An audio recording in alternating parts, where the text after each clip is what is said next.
अफवाजा, और उस दिन जब सूर फूंका जाएगा तो लोग फौजों फौज अपनी कब्रों से निकलेंगे, यानी अल्लाह की बारगाह में हाजिर होंगे। तो जब इंसान अपनी कब्र से बाहर निकलेगा तो कब्र से बाहर निकलने की कैफियत क्या है? सहाबे किराम ने पूछा, या रसूल अल्लाह सल्लल्लाहु तआला अलैहि वसल्लम, ये बताएं कि जब इंसान अपनी कब्र से बाहर निकलेगा तो उसकी कैफियत क्या होगी, उसकी हालत क्या होगी, किस पोजीशन में वो निकलेगा? अल्लाह अकबर। दफन करते वक्त तो इंसान काफूर की खुशबू में बसाया हुआ होगा, दफन करते वक्त तो इंसान को कफन पहनाया हुआ होगा, दफन करते वक्त तो इंसान की कैफियत ये होगी, इत्र और सुरमे के अंदर वो मुअत्तर भी होगा और उसकी आंखों पर सुरमे के असरात भी होंगे। लेकिन अल्लाह अकबर, उठते वक्त इंसान की कैफियत क्या होगी? अब जरा गौर से समात करें। अल्लाह अकबर। मेरे आका मुस्तफा करीम रऊफुर रहीम सल्लल्लाहु अलैहि वसल्लम अपने सहाबा से इरशाद फरमाते हैं, ऐ मेरे सहाबा, कुछ लोग क़यामत के दिन जब अपनी कब्र से उठेंगे तो उनकी आंखें नहीं होगी, वो अंधी आंखें लेकर के उठेंगे, आंखों में बीनाई नहीं होगी, वो आंखों में रोशनी नहीं होगी। जरा तसव्वुर तो करें, जो दुनिया में अंधा होगा वो आखिरत में अंधा हो जरूरी नहीं है, जो दुनिया में बीमार होगा वो आखिरत में बीमार हो जरूरी नहीं है। अल्लाह अकबर। इसलिए कि दुनिया की बीमारी की कोई हैसियत नहीं है, अल्लाह अल्लाह। लेकिन मेरे और आपके आका मुस्तफा करीम रऊफुर रहीम सल्लल्लाहु अलैहि वसल्लम इरशाद फरमाते हैं, कुछ लोग अपनी कब्र से अंधे उठेंगे, यानी उनकी आंखें नहीं होगी। अब मुझे बताएं, जब उनकी आंखें नहीं होगी तो वो अल्लाह का दीदार कैसे करेंगे? वो रसूलुल्लाह का दीदार कैसे करेंगे? वो औलिया अल्लाह का दीदार कैसे करेंगे? सहाबे किराम बेचैन हो गए और सहाबे किराम ने अर्ज किया, या रसूल अल्लाह सल्लल्लाहु तआला अलैहि वसल्लम, जो लोग बगैर आंखों के अपनी कब्रों से क़यामत के दिन अंधे उठेंगे, अंधे उठने की वजह क्या होगी? तो मेरे आका इरशाद फरमाते हैं, दुनिया के अंदर नसीहत करने वाले जब उनको नसीहत करते होंगे तो वो नसीहत को नहीं मानते होंगे।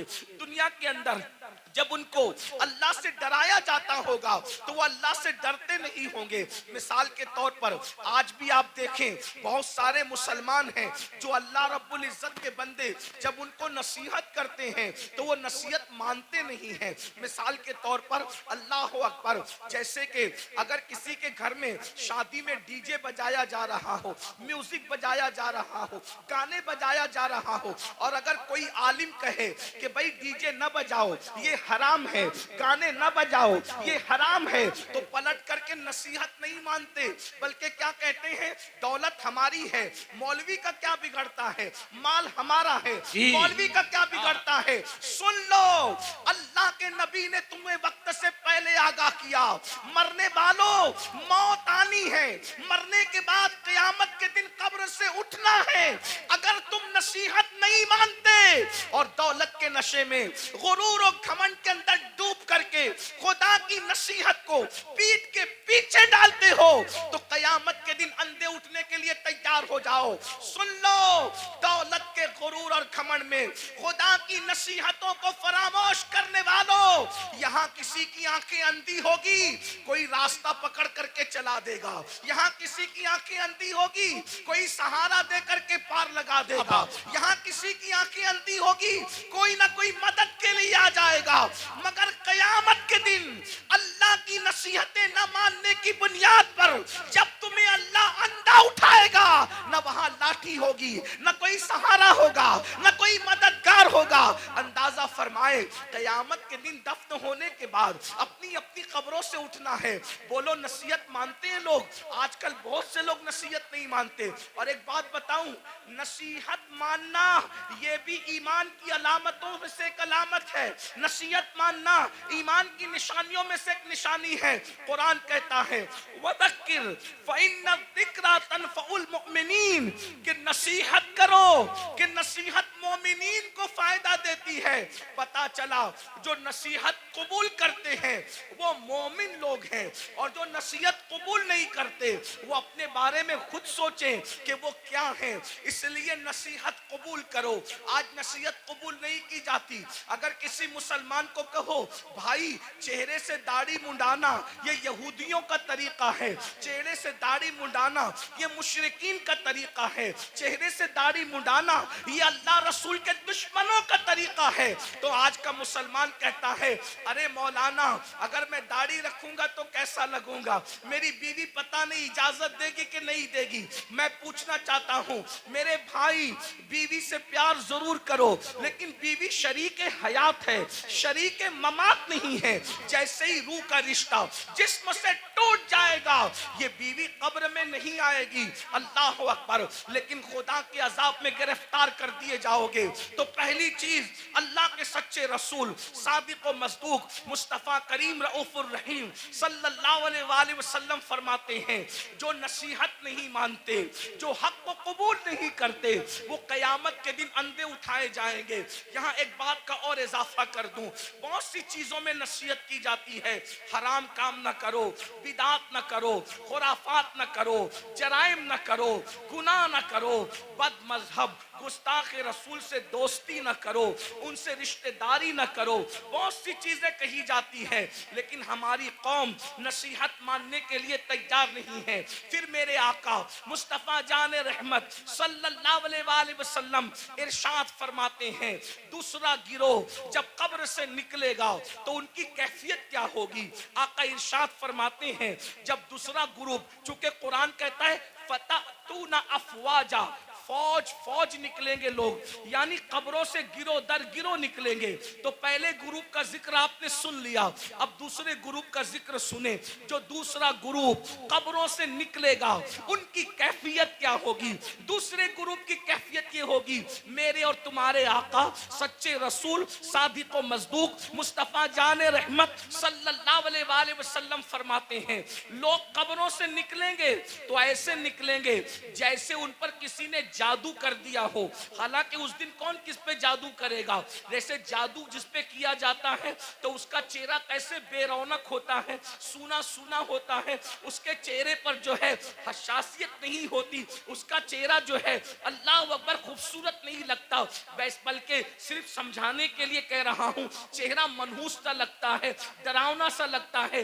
आका फरमाते हैं कुछ लोग अपनी कब्रों से उठेंगे, मफहूम के तौर पे अर्ज कर रहा हूं, तो ऐसा लगेगा कि जैसे उन पे किसी ने जादू किया, हालांकि किसी ने जादू नहीं किया होगा। ऐसा लगेगा जैसे इसको किसी आसेब ने छू लिया, लेकिन उसको आसेब ने नहीं छुआ होगा। अल्लाह अकबर। आका इरशाद फरमाते हैं उनके पेट मटकों की तरह बड़े बड़े होंगे, कुछ के पेट कमरों की तरह बड़े बड़े होंगे। कुछ लोगों का हाल ये होगा वो उठकर खड़े रहने की कोशिश करेंगे तो गिर गिर जाएंगे। अल्लाह अकबर। उनके पैर छोटे होंगे, उनके हाथ छोटे होंगे और उनके पेट मटकों की तरह और कमरों की तरह बड़े बड़े होंगे। वो चलना चाहेंगे तो गिर जाएंगे। अल्लाह अकबर। सहाबे किराम ने अर्ज किया या रसूल अल्लाह सल्लल्लाहु अलैहि वसल्लम वो कौन लोग होंगे जिनकी हालत ये होगी, ऐसा लगेगा कि वो नशे में है मगर वो नशे में नहीं होंगे, ऐसा लगेगा वो जादू किए हुए हैं हालांकि उन पे जादू नहीं होगा,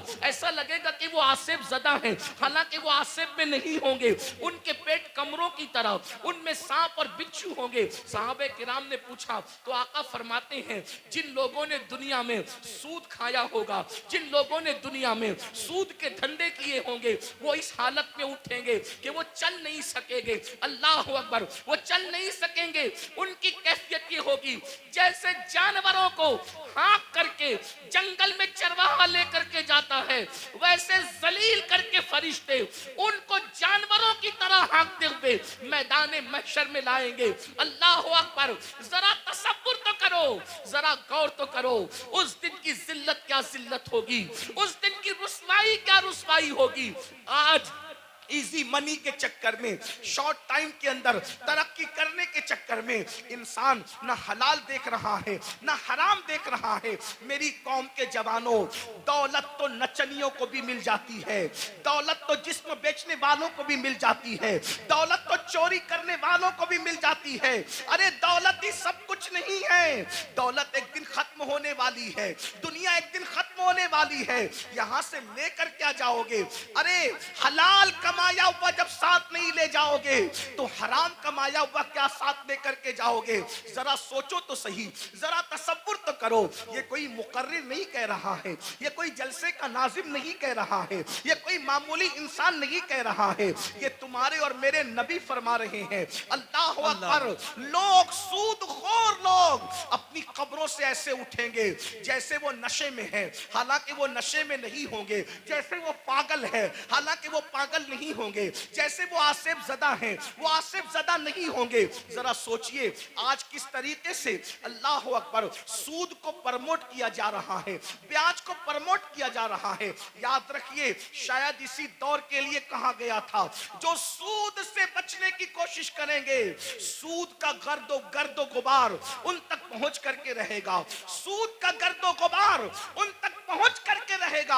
आज ऐसा तो नहीं कि हम उसी दौर में जिंदगी गुजार रहे हैं। अल्लाह अकबर। सूद लेन देन मुस्लिम आबादियों में इतना बढ़ चुका है कि लोगों को ख्याल ही नहीं रहता कि हम हराम कमा रहे हैं। एक बात मुझे याद आई, आगे बढ़ने से पहले इस हदीस को मैं आगे बढ़ाऊं उससे पहले बीच में एक रिवायत याद आई। मेरे भाइयों जरा सोचो, जरा गौर करो। आपने अब तक ये सुना होगा, आपने अब तक ये सुना होगा, जब कोई बंदा हज के लिए जाए और सफर हज में मर जाए, अल्लाह अकबर, सफर हज में मरने वाले की शान क्या है? सफर हज में मरने वाले की शान क्या है? नंबर एक, जो हज करता है वो गुनाहों से ऐसे पाक हो जाता है जैसे अभी माँ के पेट से पैदा हुआ। हज करने वाले के सारे गुनाह बख्श दिए जाते हैं।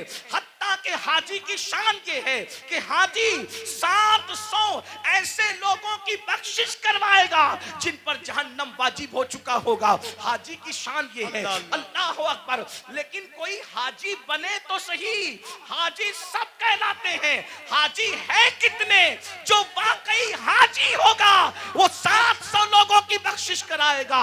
हाजी का टाइटल पाना आसान है, हाजी बन जाना आसान नहीं है। अल्लाह अकबर। सुनो सुनो, गौर से सुनो, अल्लाह के बंदो तवज्जो से सुनो। अल्लाह अकबर। हज करने वाले की मगफिरत हो जाती है, हज करने वाले की बख्शिश हो जाती है। हज करने वाला 700 लोगों की शफाअत करेगा, वो शफी बनेगा, उसकी शफाअत कबूल की जाएगी। अल्लाह अकबर। और अगर कोई खुशनसीब सफर हज में मर जाए, सफर हज में मर जाए, तो जब तक दुनिया कायम रहेगी, जब तक चांद सूरज निकलते रहेंगे, जब तक अरफात के मैदान में हज होता रहेगा, जो सफर हज में मर गया, कयामत तक हर साल अल्लाह उसको हज करने का सवाब अता फरमाएगा। एक रिवायत में आया है, उसका हम शक्ल एक फरिश्ता पैदा किया जाएगा जो कयामत तक उसके लिए हज करता रहेगा। बोलो सफर हज में मरने की फजीलत क्या है? मगर अब सुनिए, दिल के कानों से सुनिए, जरा गौर से सुनिए। अल्लाह अकबर। एक काफिला सफर कर रहा था, सफर करते करते जब वो आगे बढ़ा हज के सफर में, तो उन्होंने क्या देखा? एक बंदे का इंतकाल हो गया। और जब उसका इंतकाल हो गया, सोचा हाजी है, हाजी साहब का इंतकाल हो गया। अभी काबे तक पहुंचे भी नहीं थे कि हाजी साहब का इंतकाल हो गया। हाजी साहब का इंतकाल हुआ तो उनके चेहरे पे कपड़ा ढांक दिया गया। जब कपड़ा ढांक दिया गया, थोड़ी देर के बाद लोगों ने सोचा चलो गुस्ल दे दो, चलो कफन पहना दो ताकि हम इनको दफन कर सकें। जैसे ही गुस्ल देने के लिए चेहरे से कपड़ा हटाया तो क्या देखते हैं कि हाजी साहब का चेहरा गधे की तरह हो गया, गधे की शक्ल इख्तियार कर गया। अल्लाह अकबर। पूरे काफले में कोहराम मच गया, पूरा काफला बेचैन हो गया। अरे सफर हज में मरना तो बड़ी सआदत की बात है, लेकिन सब रोने लगे, सब बेचैन होने लगे, दुआ करने लगे और दुआ करते थे, या अल्लाह तू किसी पे जुल्म तो नहीं करता, सफर हज में मरने वाला इसका चेहरा गधे की तरह हो गया। अल्लाह अकबर। तो किसी की आंख लगी तो ख्वाब में इरशाद फरमाया गया, तुम इसके गधे की तरह चेहरा होने पर अफसोस और ताज्जुब करते हो, ये नहीं पूछते कि इसका चेहरा सफर हज हज में भी आखिर गधे की तरह क्यों हो गया? जब पूछा गया तो बताया गया ये सूद के पैसे से हज पे आया था और ये सूद का कारोबार करता था, इसलिए बतौर इबरत इसकी शक्ल को गधे की तरह कर दी गई। मेरे प्यारे आका अलैहिस्सलातु व तस्लीम के प्यारे दीवानों, दुनिया दुनिया दुनिया की मोहब्बत, दुनिया का माल, कुरान कहता है अल्हाकुमुत तकासुर हत्ता ज़ुरतुमुल मकाबिर, हलाक कर दिया तुमको माल की मोहब्बत ने, यहां तक कि तुम कब्रों के गढ़ों तक पहुंच गए। माल की मोहब्बत से निकलो। माल कमाना बुरा नहीं है, लेकिन माल की मोहब्बत में मजहब व मसलक का सौदा करना बुरा है, आखिरत को फरोख्त करना बुरा है। याद रखिए ये दुनिया है।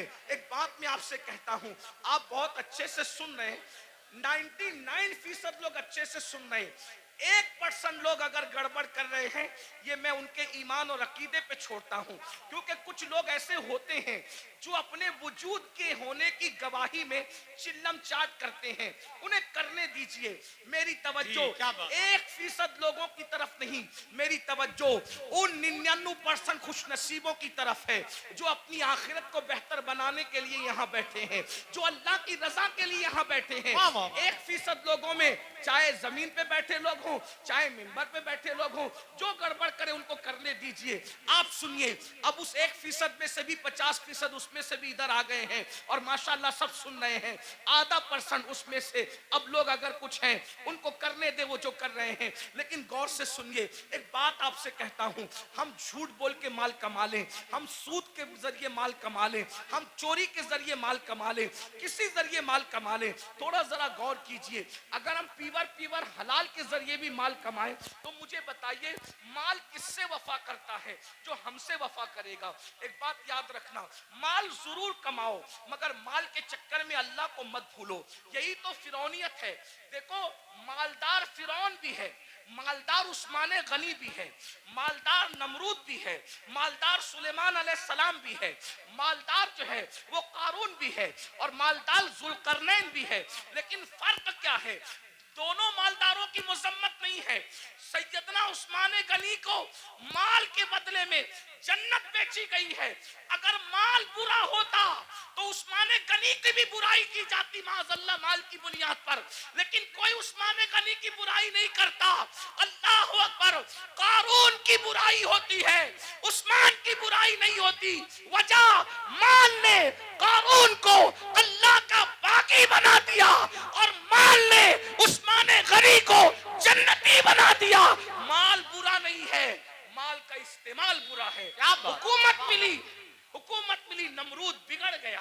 हुकूमत मिली सुलेमान अलैहिस्सलाम को, हुकूमत ने नहीं बिगाड़ा, बल्कि जब भी नेमत मिलती है तो सुलेमान अलैहिस्सलाम कहते हैं कि सुबहान रब्बियल आला। नमरूद कहता है अना रब्बुकुमुल आला और सुलेमान कहते हैं सुबहान रब्बियल आला। माल बुरा नहीं है, माल के चक्कर में अल्लाह को भूल जाना बुरा है। अब आपसे पूछता हूं, कितने ही मालदार हैं हम? थोड़ा गौर, मिंबर वाले भी गौर।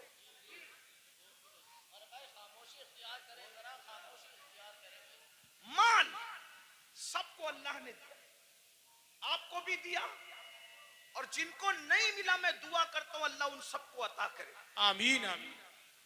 लेकिन सुनो, माल आपने कमा लिया, बहुत माल मिल गया। माल मिलने के बाद आपको अल्लाह न करे, 1000 बार न करे, डॉक्टर ने कह दिया कि ये सीरियस है। कितने भी बीमार हैं आप, अल्लाह न करे, अल्लाह आपको कभी बीमार न करे, सबको सेहत दे, लेकिन एक ग्राउंड रियलिटी होती है ना कि बीमार तो आदमी ने पड़ना ही है। बड़े से बड़ा आलिम हो, खतीब हो, सैयद साहब हो, पीर साहब हो, डॉक्टर साहब हो, इंजीनियर साहब हो, बीमार तो पड़ना ही है। डॉक्टर ने कहा ये सीरियस है, इनका मामला जो है थोड़ा सा नाजुक है। आप मुझे बताएं, आपने 5 करोड़ 10 करोड़ 20 करोड़ का बंगला बनाया, लेकिन जैसे ही डॉक्टर ने कहा सीरियस है, बोलो कि आप बंगले में रहेंगे? थोड़ा तसव्वुर कीजिए।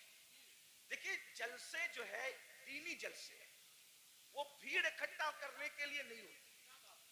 भीड़ आती है, हम इसलिए खुश होते हैं कि जितने ज्यादा लोग तक पैगाम पहुंचेगा उतना ज्यादा फायदा है। लेकिन भीड़ इकट्ठा करने के लिए सियासी जलसे होते, मजहबी नहीं होते, इतना याद रखना।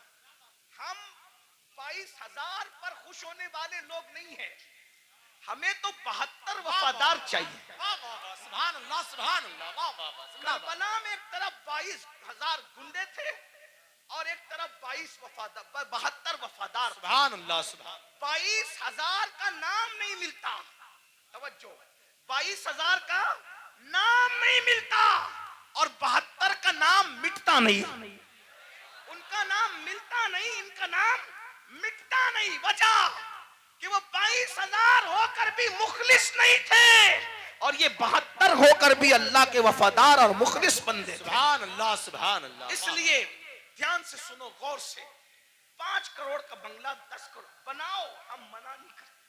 हमारा तसव्वुफ तो कादरी तसव्वुफ है, अच्छा खाओ, अच्छा पहनो, अच्छे अमल करो, हम मना नहीं करते। हम दकियानुसी फिक्र के लोग नहीं हैं। हम लोग ऐसा नहीं कहते कि जो जितना धार्मिक होगा वो उतना शादियों से दूर होगा ना। मजहबी बनकर बल्कि मजहबी बनने का ढोंग रचाकर शादी ना करना और फिर सफेद दाढ़ी होने के बाद रेप केस में जेल में पड़े रहना, ये कौन सी मजहबियत है?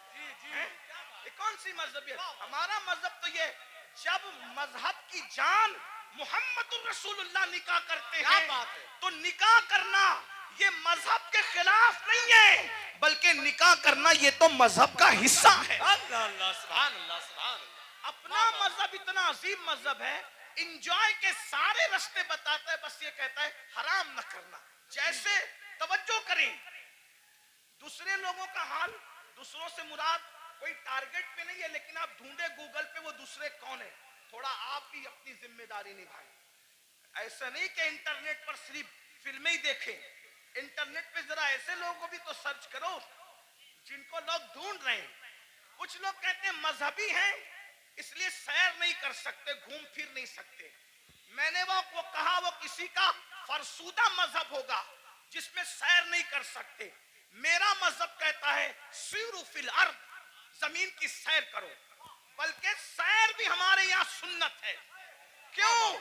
इसलिए कि जब हमारा नबी सैर करता है, तवज्जो, हमारा नबी सैर करता है, और कैसी सैर, जिसकी सैर को कुरान यूं बयान करता है, सुब्हानल्लज़ी अस्रा बिअब्दिही लैलन मिनल मस्जिदिल हराम इलल मस्जिदिल अक्सा अल्लज़ी बारकना हौलहू लिनुरियहू मिन आयातिना इन्नहू हुवस समीउल बसीर। अल्लाहु अकबर। जब नबी ने सैर की है तो उम्मती सैर क्यों ना करे? लेकिन सैर बता दी गई जी, जब सैर करने जाओ तो पाप न करो। क्या बात, वाह वाह वाह वाह वाह, बहुत अच्छा। सैर करने जाओ तो शराब न पियो। सुभान अल्लाह। सैर करने जाओ तो औरतों पर पाप की नजरें न डालो। हम भी सैर करते हैं, रसूलुल्लाह ने भी सैर की। जब हुजूर पहुंचे मस्जिद अक्सा तो अल्लाह ने उनकी मेहमानी की। माशाअल्लाह। हुजूर के सामने दो चीजें आई, अलग अलग रिवायत है, मौके की मुनासिबत से दो चीजें पढ़ रहा हूं, तीन का भी जिक्र है। हुजूर के सामने दो चीजें आई, शराब भी रखा गया, दूध भी रखा गया। तवज्जो, सैर है, सैर में अल्लाह की तरफ से बतौर इम्तिहान शराब भी रखा गया, दूध भी रखा गया। दोनों में से जो चाहो पियो। इसलिए कि आदमी जब सैर के लिए निकलता है तो अपनी मौज में होता है। आदमी जब हुजूर के लिए नहीं कह रहा हूं, मैं जनरल बात कर रहा हूं, सैर के लिए निकलता है अपनी कैफियत में होता है, सैर के लिए निकलता है अपने अंदाज में होता है। सैर में अच्छे अच्छों को पहचान सकते हो कि कौन कितना मुत्तकी है। आम सफर में पहचान में आ जाते हैं तो सैर में तो और पहचान में आते हैं। जब हुजूर के सामने रखा गया दूध और शराब, हुजूर ने शराब नहीं पिया, हुजूर ने दूध पिया। हुजूर ने दूध पिया। जिब्रील ने कहा हुजूर आपने अच्छा किया, शराब नहीं पिया। अगर शराब पी लेते तो आपकी पूरी उम्मत गुमराह हो जाती। उस सैर में नबी ने शराब नहीं पिया, दूध पिया। बता दिया मेरे उम्मतियों, हम सैर के लिए निकले, शराब छोड़कर दूध पिया। तुम भी निकलना, शराब को हाथ मत लगाना, दूध पियो तो जायज है, शराब पीने की इजाजत नहीं है। नारे तकबीर, नारे रिसालत, मसलके आला हजरत, जामिया अरबिया मदीनतुल उलूम, जश्ने दस्तार बंदी। वाह वाह वाह सुभान। सैर करने के लिए गोवा जाओ, मना नहीं है। समुंदर देखना, दाएं बाएं नहीं देखना। ये भी हमारे नबी की सैर में हुजूर जा रहे थे मस्जिद अक्सा, हुजूर जा रहे थे मस्जिद अक्सा। एक ने कहा मेरी तरफ देखें, मैं बतौर मफहूम पेश कर रहा हूं, उलमा जान रहे मैं कहां से पढ़ रहा हूं। मेरी तरफ देखें, हुजूर ने नहीं देखा। दूसरे ने कहा मेरी तरफ देखें, हुजूर ने नहीं देखा। तीसरे ने कहा मेरी तरफ देखें, नहीं देखा। हुजूर सैर तो कर रहे हैं, मगर साथ वो निगाह जिसके बारे में मेरे इमाम कहते हैं, नीची आंखों की शर्मो हया पे दुरूद, ऊंची बीनी की रिफत पे लाखों सलाम। अल्लाह अकबर। तालीम उम्मत के लिए सैर भी हो रही है, नजर नहीं भटक रही है, नजर अपने मकसद पे लगी हुई है। जब मस्जिद अक्सा पहुंचे और जिब्रील ने कहा या रसूलल्लाह आपने अच्छा किया, आपने उस बुढ़ी को नहीं देखा है? उस बुढ़िया को नहीं देखा। वो बुढ़िया जानते हैं जो बन सवर का सच सवर के आई थी कौन थी? आपने नहीं देखा ना उस बुढ़ी को? हुजूर ने मैं नहीं देखा। अब वो कौन थी? कौन थी वो? दुनिया थी। दुनिया दुनिया बुढ़ी हो गई है, बन संवर कर आई है बुढ़ी, आपने नहीं देखा। अगर आप उसकी तरफ मुतवज्जे होते, अगर आप उसकी तरफ मुतवज्जे होते तो आपकी उम्मत दुनियादार हो जाती। फिर किसी ने कहा मेरी तरफ देखें, वो यहूदियों का दाई था, अगर आप उसकी तरफ देखते आपकी उम्मत यहूदी हो जाती। वो ईसाइयों का दाई था, जिसने मुतवज्जे किया, आप उसकी तरफ मुतवज्जे होते आपकी उम्मत ईसाई हो जाती। वो मजूसियों का दाई था, आप उसकी तरफ मुतवज्जे होते आपकी उम्मत आतिश परस्त हो जाती। लेकिन आपने किसी की तरफ नहीं देखा। तो भाइयों, हमारे मजहब में सैर करना मना नहीं है, बल्कि सैर के दरमियान जो हराम काम करते हो वो मना है। गाने सुनते हो वो मना है, हराम काम करते हो वो मना है।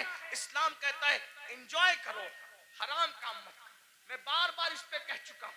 उस्मान गनी मालदार हैं, अपने माल की बुनियाद पे 2 बार जन्नत खरीदी, और हजरत उस्मान ने ऐसी जन्नत खरीदी कि अल्लाह के रसूल ने यहां तक कह दिया आज के बाद उस्मान कुछ भी कर ले वो जन्नत ही में दाखिल होगा। अल्लाह अल्लाह सुभान अल्लाह सुभान। ये माल की बरकत है। तो माल अगर मस्जिद में दो सुभान अल्लाह, मदरसे में दो सुभान अल्लाह, माँ बाप पे खर्च करो सुभान अल्लाह, भाई बहनों पे खर्च करो सुभान अल्लाह, गरीब यतीम मिस्किनों पे खर्च करो सुभान अल्लाह। लेकिन अगर माल की वजह से अल्लाह को भूल जाओ, फिरौनी सोच हो, नमरूदी सोच हो, कारूनी सोच हो। अब थोड़ा गौर करो, मैं जो कह रहा था, माहौल बन चुका, थोड़ा सुन, अच्छा माहौल बन गया, थोड़ा सुनने का माहौल बन गया। हाँ, एक तकरीर के बाद हमारे भाई हजरत अल्लामा जाहिद हुसैन साहब कह रहे थे कि तेरा ही हौसला है कि इतनी चीख चिल्लाट में तू बोलता है। तो मैंने कहा मैं क्या बोलूं, इसलिए कि मैं तो एक ही के लिए बोलता हूं, मजमा सैकड़ों का हो, हजारों का हो, और शुक्र के तौर पे लाखों के मजमे में भी मैंने बोला है, बोलता हूं, लेकिन बोलता हूं एक ही के लिए, बस एक ही के लिए। तुम कितना ही शोर कर लो, उस एक तक मेरी आवाज पहुंचने से कोई नहीं रोक सकता। और वो एक है मेरा अल्लाह, और वो एक है उस एक का एक गुंबदे खजरा का मकी। जो पिया को भाई अख्तर वो सुहाना राग है, जो पिया को भाई अख्तर वो सुहाना राग है, जिससे ना खुश है पिया वो रागनी अच्छी नहीं, रागनी अच्छी नहीं। आप कितना भी चिल्लाएं, डिस्टर्ब करें, मैं डिस्टर्ब नहीं होऊंगा, क्योंकि मेरी तवज्जो उस एक की और उस एक के एक की तरफ है ना। लेकिन अगर आपकी तवज्जो भी हो जाए तो आपके साथ मेरी भी बिगड़ी और मेरे साथ आपकी बिगड़ी बन जाएगी। और मैं खुश हूं, मुरादाबाद के गिरदो जवानिब में लोग बहुत अच्छा सुनते हैं, अच्छा जमा होते हैं। इसमें हमारा कमाल नहीं है, इसमें हुजूर सदरुल फाजिल फखरुल अमासिल अल्लामा सैयद नईमुद्दीन मुरादाबादी की मेहनतों का नतीजा है। हजरत अल्लामा मुफ्ती अजमल संबली रहमतुल्लाह अलैह की काविशों का नतीजा है। सैयद किफायत अली काफी मुरादाबादी की मेहनतों का नतीजा है।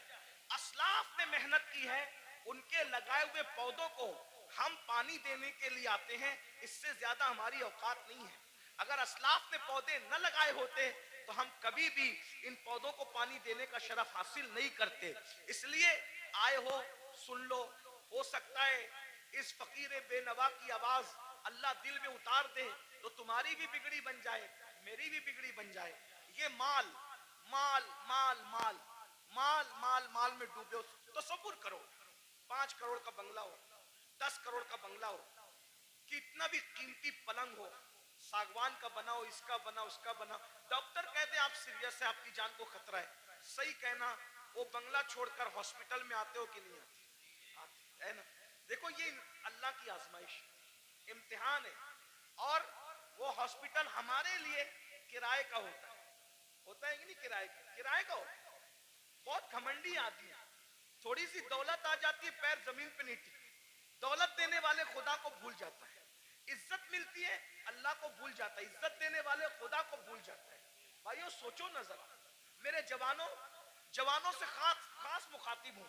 जवानों सोचो, तुम कौम का मुस्तकबिल हो, तुम ही हमारी कौम का सरमाया हो।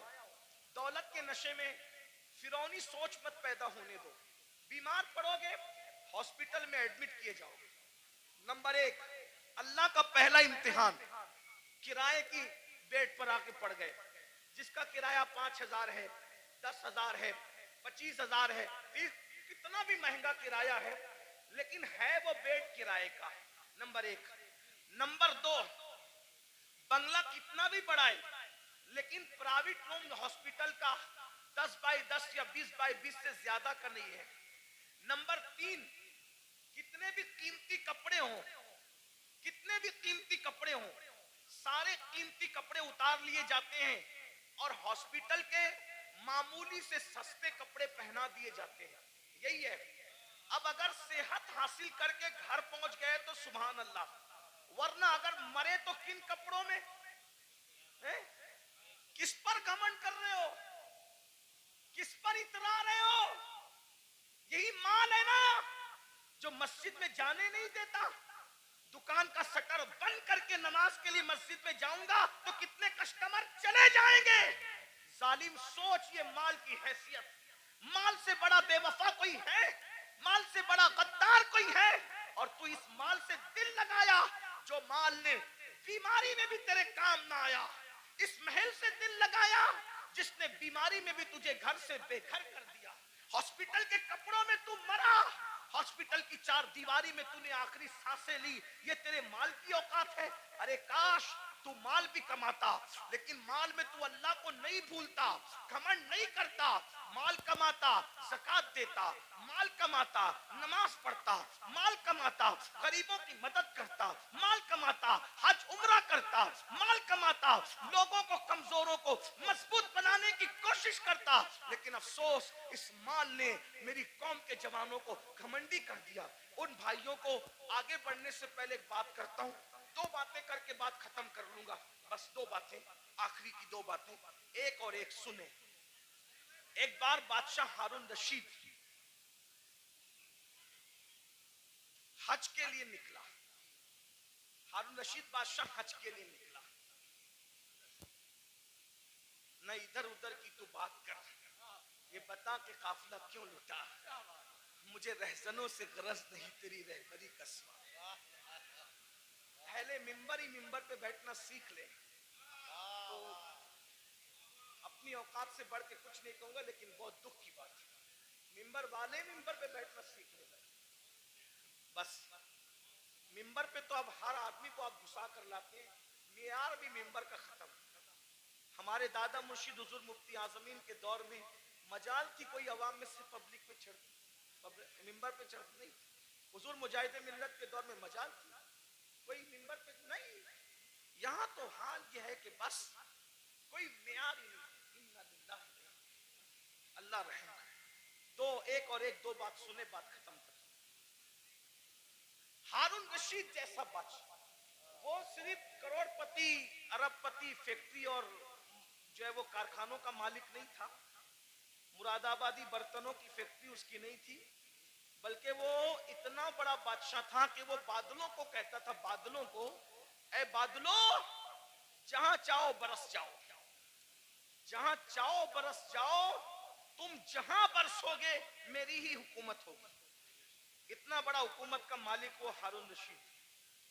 हज के लिए जब निकला ना वो, ये सब लोग जो डिंग डांग करते हैं ना, ये दुनिया के हुक्मरान, उसके सामने कुछ भी नहीं है। ये 25 लोग हैं, मैं किसी का नाम नहीं ले रहा हूं, बच्चे हैं। उसको देखो, ये ग्रीन कालीन, ये रेड कालीन कितना इतराते हैं। फ्लाइट से लेकर के अगर एयरपोर्ट के दरवाजे तक हुक्मरानों को मिल जाए तो। हारून रशीद, गौर कीजिए, तारीख है, तारीख, कितना मालदार होगा वो बादशाह कि बगदाद से जब हज को चला है तो बगदाद शरीफ से लेके मक्का शरीफ तक उसके लिए कालीन बिछाया गया। गौर करें, इतना मालदार आपके मुरादाबाद में, अपने इंडिया में कोई नहीं होगा। इंडिया में क्या, सऊदी में भी कोई नहीं होगा, बर्तानिया और अमेरिका में भी कोई नहीं होगा। आप घमंड मत कीजिए, हमसे मालदार लोग गुजर चुके। उसका हज कितना कर्रो फर वाला था, कितना कर्रो फर वाला था। मैं अभी आपको बहुत करंट लगने वाली गुफ्तगू करूंगा। हारून रशीद की बेअदबी नहीं कर रहा हूं, लेकिन इबरत के लिए बता रहा हूं, तवज्जो करना।